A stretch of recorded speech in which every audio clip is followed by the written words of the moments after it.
This football team wins world championships and they are blind. Yes, they cannot see, but they can score goals like this and this. Who are they? How do they play blind? And how do they know where the ball is?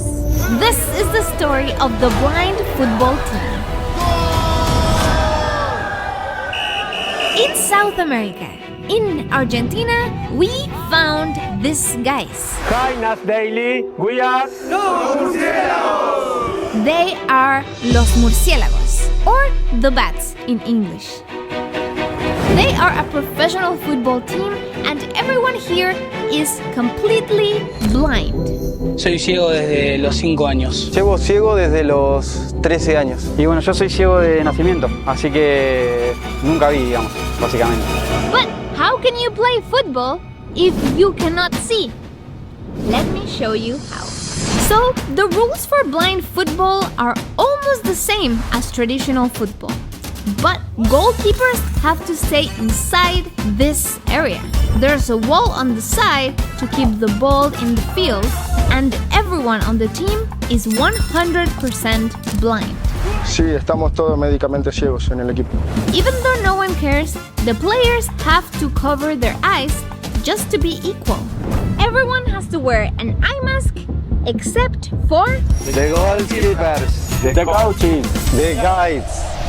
these players are not blind, so they can yell and tell the players what to do. If someone wants to steal the ball, they have to yell, "Boy!" so the player knows they're from the opposite team. When someone wants to score a goal, the coach and the goalie yell so the player knows where to kick. And for penalty kicks, they tap on the goalpost so the player knows where to aim, like this. And the big question is, how do they know where the ball is?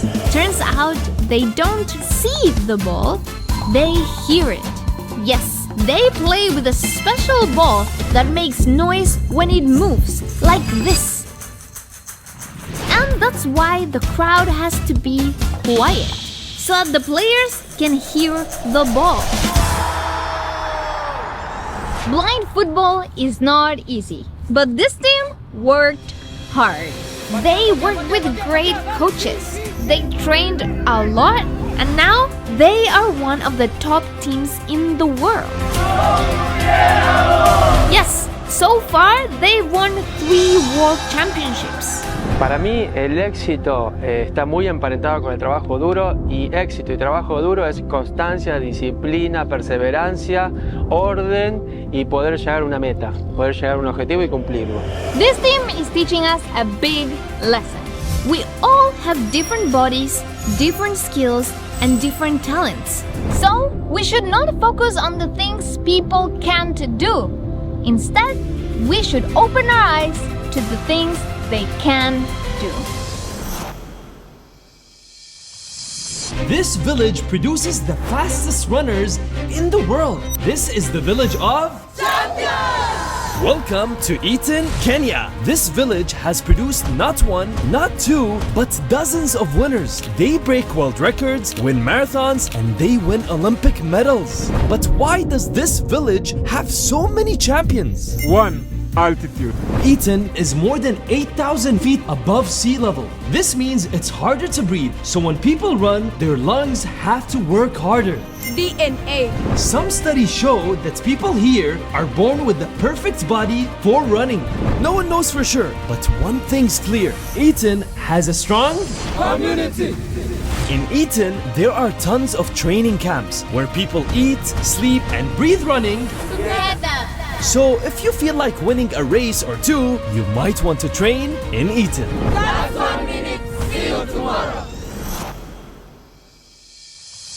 Guys, we found the real-life Hulk.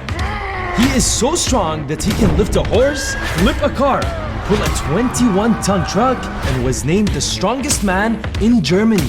But here's the crazy part. He built all of this strength without eating a single piece of meat. How the hell did he get so strong without eating meat? Hi, Nas Daily. I'm Patrick Baboumian, and I'm a vegan strength athlete. Growing up, Patrick loved superheroes like the Hulk and wanted to be like them. I love strength training because after my dad and my sister died in a car crash, it became my mission to be strong enough to protect people if they were in danger. But to become the Hulk, Patrick had to eat a lot of meat. He ate 1 chicken, 30 raw eggs, 3 kilograms of yogurt, and sometimes drank up to 10 liters of milk every single day. That's what everybody did, and that's what everybody told me to do, so that's what I did.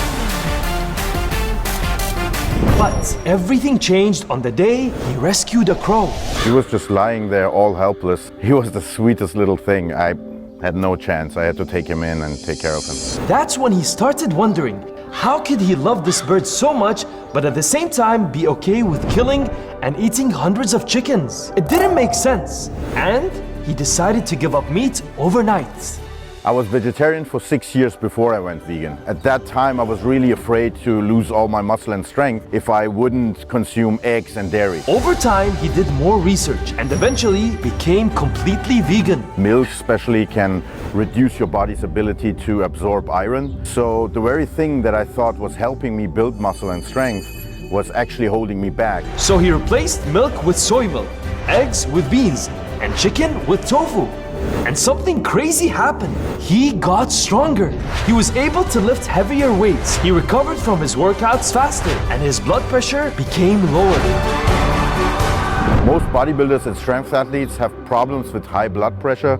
The amount of muscle that we hold needs to be supplied with blood, and that's extra work for the heart. He got so strong that eventually he became the strongest man in Germany.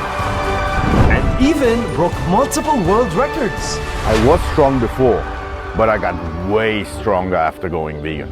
The truth is, Patrick didn't go vegan to prove a point or to become famous. He just did it because he loved animals. But somehow, it made him stronger. And his actions have inspired thousands of bodybuilders and weightlifters all around the world to go vegan. I had this idea in my head that you have to drink milk and eat meat to be strong, but that's simply not true. Patrick shows us that being strong isn't just about having huge muscles and carrying heavy weights. It's about having a kind heart and treating every single being on the planet with love and respect.